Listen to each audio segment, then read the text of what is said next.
I'm Leslie from the Red River Market. We're here today with Megan from Milkmaid.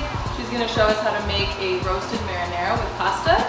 So Megan, will you tell us a bit about yourself and the foods that you make?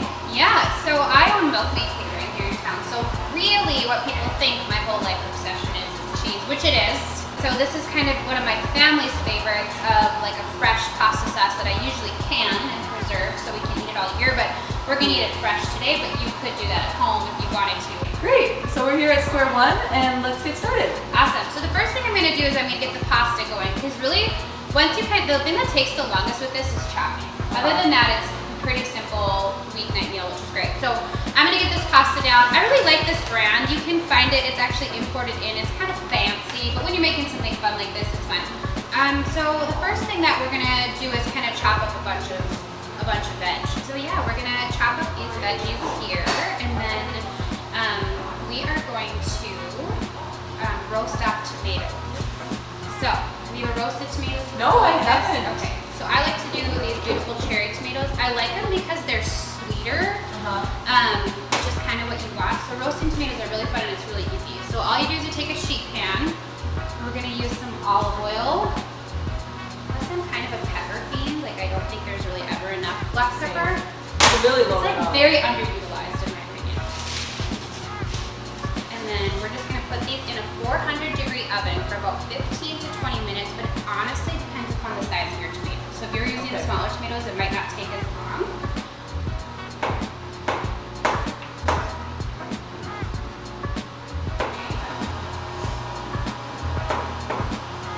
Okay. So those are both of the zucchinis. I love zucchini, and I also love that it can get to like the size of a baseball bat and still taste good. So love the zucchini. So when you're cooking up your veggies though, it's kind of important to cook them up in a certain order.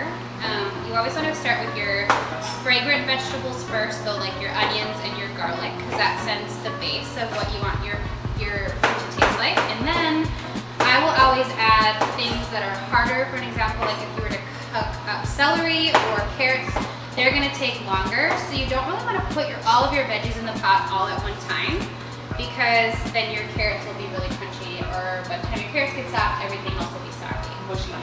Yeah.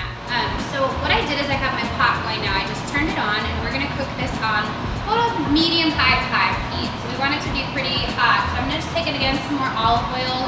So we got the garlic to this point, the tomatoes are ready, the pasta's ready. So now this is kind of the part in time where this is gonna come together pretty quickly. So like I said, I'm gonna try my best to add just the onions at this point. With a little bit of salt, a little bit of pepper. It's so pretty. I like all the vegetable colors. Some of my favorite foods to style are fruits and vegetables. Yeah.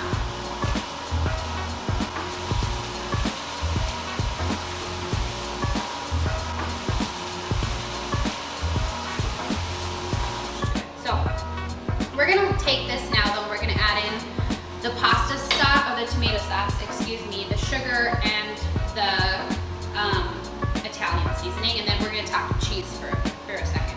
Actually, we could talk about it forever. We'll just talk about it for a few minutes. Okay, so yeah, I would say you're gonna add about half a teaspoon, because this stuff, a little goes a long way. You don't need a lot of it. And then I would say about a teaspoon of sugar, and then you can taste it at the end and kind of see if it needs.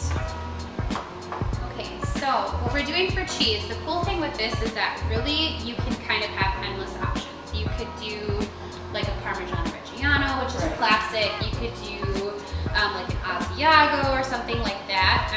What I like to do in the summertime is, because the veggies are so fresh, I like to do a cheese that's really bright and fresh too. Just some fresh goat's milk cheese, and then we're gonna put a little pepper on it.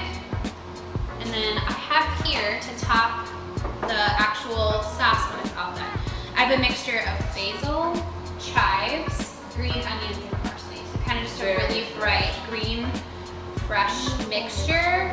But we're actually gonna make our own herbed goat's milk cheese right now.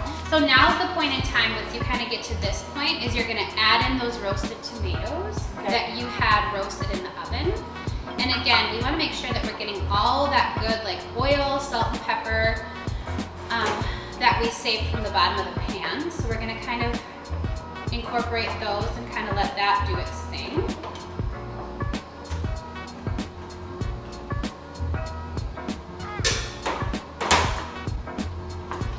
All right, so we're going to take this. We are going to pour it right over the top. So we're just going to stir it up a little bit. All right, so you ready to finish this off? Yes. Okay, so then what I like to do is I like to take the goat's milk cheese with the herbs and just kind of dollop it around the top, and the white really plays off the colors of everything else. And there's never enough cheese, so you can just a little bit of herb, and then I feel like I'm on like a little fancy show. Finish it off. Ta-da! Look at that. Now we have to try this. Now you gotta try it? Absolutely. Alicia.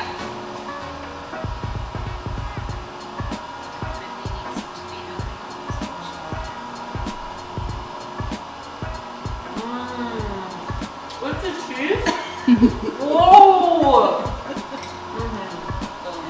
Great. Okay, I gotta stop myself before I devour that. Awesome. So that was Megan with Milkmaid showing us how to make an incredible, truly incredible roasted marinara sauce. We're here at Square One Kitchen. Thank you for watching. This video is a part of the Red River Market's Food Security Initiative, which works to increase access for healthy food for low-income audiences, provide culinary skills education, and distribute excess food to local area food pantries. You can learn more about this initiative at redriver.market. Thank you for watching.